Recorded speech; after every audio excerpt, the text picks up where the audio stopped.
My name is Edward J. Oppington, and today I'm speaking to Baltimore with a truth this city has earned and a warning it can no longer ignore. Baltimore is a black port city, so why is it being zoned and planned for an apartheid future? Baltimore is a majority black port city, a city built and sustained by generations of black families who created stability, culture, and community through home ownership, neighborhood bonds, and resilience in the face of deliberate disinvestment. Baltimore's waterfront is some of the most valuable real estate on the East Coast. Our neighborhoods hold memory, legacy, and undeniable political power. And yet today, Baltimore is being quietly and aggressively re-engineered for a future that does not include the people who made this city what it is. This transformation is being marketed as progress, but the progress being sold now looks like displacement.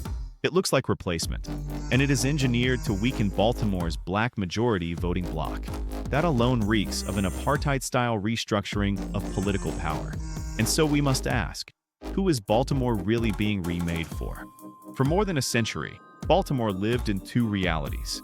The white L, concentrated investment, protected amenities, political insulation, and the black butterfly, redlining, abandonment, and structural neglect carved into the map. Between 2004 and 2016, neighborhoods with less than 50% black residents received more than 3 times the private investment per household compared to predominantly black neighborhoods. The pattern never ended. It simply changed its wardrobe. And today, under the language of regeneration, the script is being rewritten again. Now we are watching a new tactic unfold, a quieter, more calculated strategy. A small handful of privileged, toxic white men, on both the liberal and Republican ends of the spectrum, are repackaging themselves as the oppressed. And they are doing it with the full assistance of developer-aligned elected officials willing to sell out Baltimore's people for political convenience and profit. They now claim to be locked out, restricted, low income, excluded, discriminated against, not in comparison to actual power, but in comparison to the black communities whose neighborhoods they want to reshape. This is not solidarity. This is oppression laundering, privilege dressed in the uniform of struggle to justify policies that erase black stability. And that rhetorical trick is now driving harmful zoning deregulation. We hear polished slogans designed to sound progressive. We need density because we can't afford homes. We need access because we're being shut out. We deserve mobility in every neighborhood. But here is the truth they will not say aloud. Density pays the bills. Density fills the tax base. Density is a revenue strategy, not a justice strategy. And the people carrying the financial weight of this city, homeowners, overwhelmingly black, have said so for decades. Renters, through no fault of their own, do not contribute at the same structural level. Instead of correcting unfair taxation, city officials are using density as a shortcut, a blunt tool that destabilizes, extracts from, and ultimately erases long-standing black communities. This isn't fairness. This isn't equity. This isn't justice. This is a money grab dressed up as moral language. And layered on top is a new sanitized label, urbanist, a title used to mask gentrification and virtue, to moralize displacement, and to shame anyone, especially black residents, who dare demand stability. But the most manipulative lie in circulation today is this: the claim that homeowners resisting harmful zoning are oppressing renters. Let me say this plainly. That false equivalency is shameful. It is divisive, and it is intellectually dishonest at its core.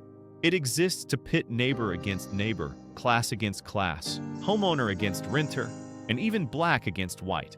All because this city refuses to confront its racial past or become comfortable with the political power of a black majority voting bloc. The older generation, the backbone of black Baltimore, is being hit hardest. Elders, black women, families who preserved their homes when no one else cared to invest. Their homes are not underutilized assets. They are the last vessels of generational wealth in neighborhoods shaped by perseverance, not privilege. But when conversions become by right, when parking disappears, when row homes become rooming houses, and when density skyrockets without infrastructure, black homeowners lose equity, stability, political power, and the ability to age in place. Baltimore loses its anchor. The city loses its memory. And blackness, in a black majority city, becomes a demographic inconvenience to developers who want the land, but not the people. Meanwhile, younger black professionals, far removed from the civil rights era, are being positioned as moral cover. Some mistake access for acceptance. Some assume proximity equals power. Some have not known the generational trauma tied to displacement. That makes them useful to the very interests that seek to harm their communities. And now, the harm has expanded. It has reached the White L, Roland Park, Guilford, Homeland, and the affluent black neighborhoods of Ashburton, Forest Park, and Windsor Hills. Now the communities that once felt insulated are standing at the same doorstep Black Baltimore has stood at for generations. And here is the moral clarity Baltimore needs. You cannot allow the black butterfly to be forced into an apartheid-like existence simply because this threat has finally reached your own doorstep. Now that the threat is universal, the responsibility is collective. This is not anti-white. This is the recognition that political manipulation has finally met a unified resistance. This is not a battle between renters and homeowners. This is not black versus white. This is residents versus erasure, communities versus commodification, Baltimoreans versus a dishonest planning agenda pushed by a handful of privileged, toxic white men and the elected officials who are willing to enable them. Baltimore's future cannot be built on the removal of its people. Real progress begins with protecting homeownership, repairing decades of extraction, investing in elders, building infrastructure before density, and safeguarding the political agency of the city's black majority.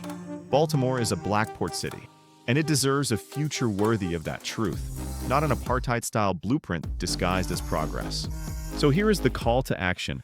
Baltimore, stand up, show up, and speak out.